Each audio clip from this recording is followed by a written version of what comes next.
ഇക്കഴിഞ്ഞ ലോക്സഭാ തെരഞ്ഞെടുപ്പിലെ കേരളം മുഴുവൻ ശ്രദ്ധിച്ച ഒരു പാർലമെന്റ് മണ്ഡലമാണ് തൃശ്ശൂർ.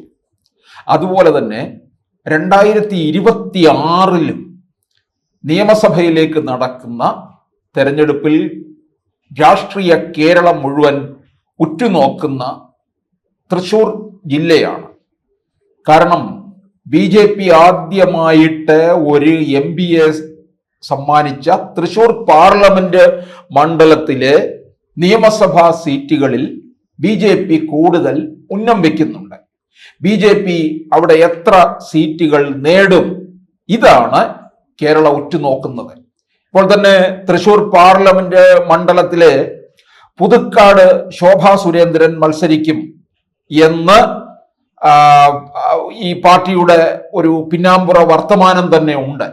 ശോഭാ സുരേന്ദ്രന് ആലപ്പുഴ ജില്ലയിലെ കായംകുളവും അതുപോലെ തൃശ്ശൂർ ജില്ലയിലെ പുതുക്കാടുമാണ്. പുതുക്കാട് BJP സുരേഷ് ഗോപി വലിയ നേട്ടം കുറിച്ച ഒരു നിയമസഭാ മണ്ഡലമാണ്. തൃശ്ശൂർ പാർലമെന്റ് മണ്ഡലത്തിലെ ഗുരുവായൂരിൽ മാത്രമാണ് സുരേഷ് ഗോപി 2ാം സ്ഥാനം പോയത്. ബാക്കി 6 മണ്ഡലങ്ങളിലും മികച്ച പ്രകടനമാണ് കാഴ്ചവെച്ചത്. അതുപോലെ തന്നെ തൃശ്ശൂരിൽ മത്സരിക്കാൻ ആര് മത്സരിക്കും എന്നുള്ളത് BJP കൃത്യമായിട്ട് അതിലേക്ക് കടന്നിട്ടില്ല. പക്ഷെ പല പേരുകളും നിൽക്കും. നമ്മള് പത്മജ വേണുഗോപാൽ ഒന്നുകിൽ തൃശ്ശൂർ അല്ലെങ്കിൽ വട്ടിയൂർക്കാവ് പറയുന്നുണ്ട്. വട്ടിയൂർക്കാവിൽ K മുരളീധരൻ കോൺഗ്രസ് സ്ഥാനാർത്ഥിയായി മത്സരിക്കുമെങ്കിൽ പത്മജ BJPയുടെ സ്ഥാനാർത്ഥിയാകുമെന്ന് പറയുന്നുണ്ട്. അതല്ല, മുരളീധരൻ മത്സരിക്കുന്നില്ല എങ്കിൽ പത്മജ തൃശ്ശൂരിലായിരിക്കും മത്സരിക്കുക എന്നും പറയുന്നുണ്ട്. ഇതുപോലെ തൃശ്ശൂർ പാർലമെന്റ് മണ്ഡലത്തിലെ വളരെ പ്രധാനപ്പെട്ട ഒരു മണ്ഡലമാണ് ഒല്ലൂർ. ഇപ്പോൾ റവന്യൂ മന്ത്രിയായിരിക്കുന്ന K രാജൻ CPIയുടെ മണ്ഡലമാണ്. അവിടെ ഇപ്പോൾ BJP കഴിഞ്ഞ തവണ സുരേഷ് ഗോപി മത്സരിക്കുമ്പോൾ 10,000-ലധികം വോട്ടിന്റെ ലീഡ് ഉണ്ടായിരുന്നു. പക്ഷെ 2021 B ഗോപാലകൃഷ്ണനാണ് അവിടെ നിയമസഭയിലേക്ക് മത്സരിച്ചത്. 22,000 വോട്ട് മാത്രമാണ് നേടാൻ കഴിഞ്ഞത്. BJP അവിടെ നേടിയിട്ടുള്ള ഒരു ചരിത്രം നോക്കിക്കഴിഞ്ഞാൽ 2011 BJP അവിടെ 6,000 വോട്ട് ആണ് നേടിയത്. 6,000 വോട്ട് മാത്രമേ ഉണ്ടായിരുന്നുള്ളൂ. 2016 വരുമ്പോൾ അവിടെ BDJS സ്ഥാനാർത്ഥിയാണ്. BDJS സ്ഥാനാർത്ഥിക്ക് PK സന്തോഷിന് 11,000-ലധികം വോട്ട് നേടിയെടുക്കാൻ കഴിഞ്ഞു. 2021 വന്നപ്പോഴാണ് 22,000-ലധികം വോട്ട് തൃശ്ശൂർകാർക്ക് ഏറെ സുപരിചിതനായിട്ടുള്ള B ഗോപാലകൃഷ്ണൻ നേടാൻ കഴിഞ്ഞത്. അപ്പോൾ ഇവിടെ ഒല്ലൂർ മണ്ഡലത്തിൽ ക്രൈസ്തവ വോട്ടുകൾ വളരെ നിർണായകമാണ്. നമുക്കറിയാം, തൃശ്ശൂർ പാർലമെന്റ് മണ്ഡലത്തിൽ സുരേഷ് ഗോപി മത്സരിക്കുന്ന സമയത്തൊക്കെ തന്നെ തൃശ്ശൂരിലെ മേയർ MK വർഗീസ് സുരേഷ് ഗോപിക്ക് അനുകൂലമായ തരത്തിൽ പ്രസ്താവന, അതുപോലെ സുരേഷ് ഗോപിയെ പുകഴ്ത്തുന്നു. വിജയമുണ്ടായി കഴിഞ്ഞപ്പോൾ സുരേഷ് ഗോപിക്ക് അഭിനന്ദനങ്ങൾ നേരുന്നു. അങ്ങനെ പാർട്ടിക്ക് നിരക്കാത്ത തരത്തിലുള്ള കാര്യങ്ങളിലേക്ക് പോലും MK വർഗീസ് പോവുകയും ചെയ്തു. ഈ കഴിഞ്ഞ ക്രിസ്മസ് ദിനത്തില് അന്ന് പാർട്ടിയുടെ BJPയുടെ സംസ്ഥാന അധ്യക്ഷനായിരുന്ന K സുരേന്ദ്രൻ MK വർഗീസിന്റെ വീട്ടിൽ കേക്കുമായി ചെന്നതുപോലും വലിയ വിവാദമായിട്ടുള്ള കാര്യമാണ്. അപ്പോൾ ഈ MK വർഗീസിന് BJPയോട് കൂടുതൽ ആഭിമുഖ്യം പുലർത്തുന്ന MK വർഗീസിനെ ഒല്ലൂരിൽ മത്സരിപ്പിക്കാനാണ് BJPയുടെ നീക്കം. MK വർഗീസ് ഒരു കോൺഗ്രസ്സുകാരനായിരുന്നു. പക്ഷെ സീറ്റ് കിട്ടാതെ വിമതനായി നിന്ന് വന്ന് ജയിക്കുകയും അങ്ങനെ LDFന്റെ മേയറായി മാറുകയും ചെയ്തു.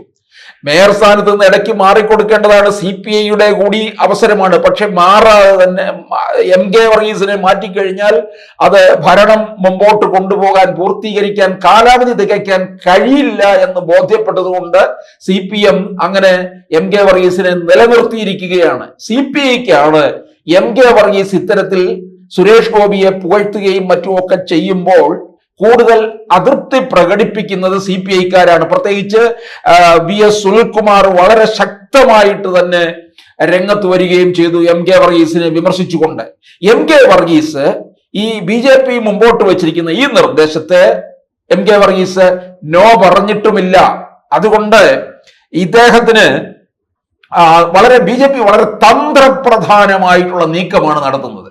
ഒല്ലൂര് ഒരു ക്രൈസ്തവ സ്വാധീനമുള്ള മേഖലയാണ്. അപ്പൊ ക്രൈസ്തവ വിഭാഗത്തിന്റെ വോട്ട് എം കെ വർഗീസിന് പിന്നിൽ ഉണ്ട് എന്ന് BJP മനസ്സിലാക്കുന്നു. അതുപോലെ സുരേഷ് ഗോപി ഈ മണ്ഡലത്തിൽ, പാർലമെന്റ് മണ്ഡലത്തിൽ സജീവമായിരിക്കും. നിയമസഭാ മണ്ഡലത്തിൽ ഈ 7 നിയമസഭാ മണ്ഡലങ്ങളിൽ 6 ഇടങ്ങളിൽ നിന്നെങ്കിലും MLA-മാരെ നിയമസഭയിലേക്ക് എത്തിക്കുക എന്നുള്ള ഒരു വാശിയും സുരേഷ് ഗോപിയിൽ ഉണ്ട് എന്നുള്ളതാണ്.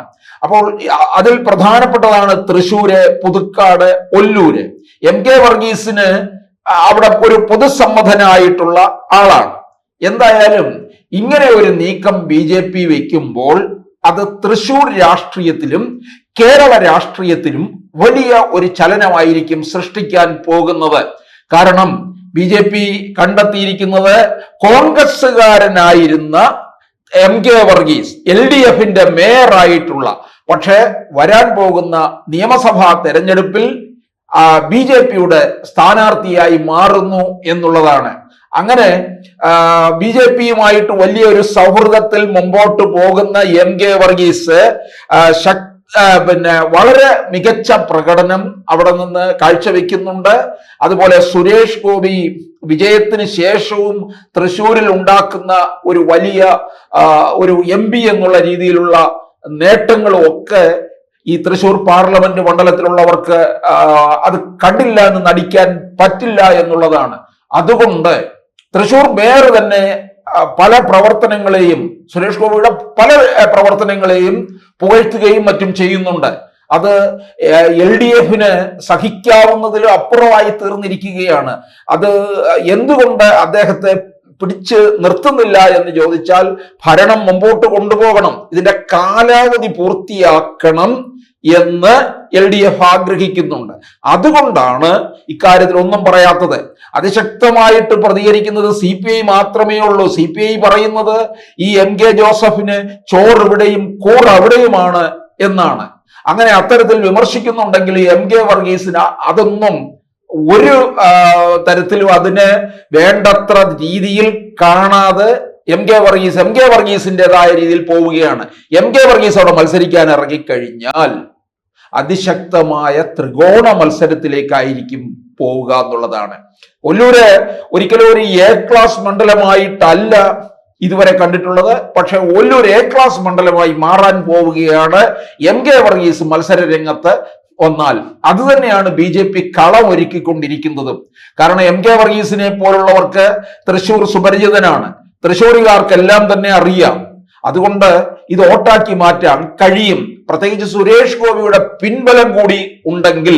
കാരണം ഓരോ തവണ നോക്കുമ്പോഴും BJP ആ മണ്ഡലത്തിൽ വോട്ട് വിഹിതം വർദ്ധിപ്പിച്ചു കൊണ്ടുവരികയാണ് ചെയ്തിട്ടുള്ളത്. 2011 മുതലുള്ള കണക്ക് നോക്കുമ്പോഴും 2021 കെ രാജൻ ഇക്കഴിഞ്ഞ 2021 നല്ല വോട്ട് നേടിയിട്ടുള്ള ഒരു മണ്ഡലമാണ്. പക്ഷേ അതിപ്പോൾ സുരേഷ് ഗോപിയുടെ ഒരു ആധിപത്യത്തിലേക്ക് കടന്നു കഴിഞ്ഞപ്പോൾ ഒല്ലൂരിലെ ചിത്രം ആകെ മാറി എന്നുള്ളതാണ്. എന്തായാലും ഒല്ലൂര് വലിയ അധ്വാനം കൂടാതെ തന്നെ BJPക്ക് നേടിയെടുക്കാൻ കഴിയും എന്നുള്ള വലിയ ഒരു പ്രതീക്ഷയിലാണ് നിൽക്കുന്നത്.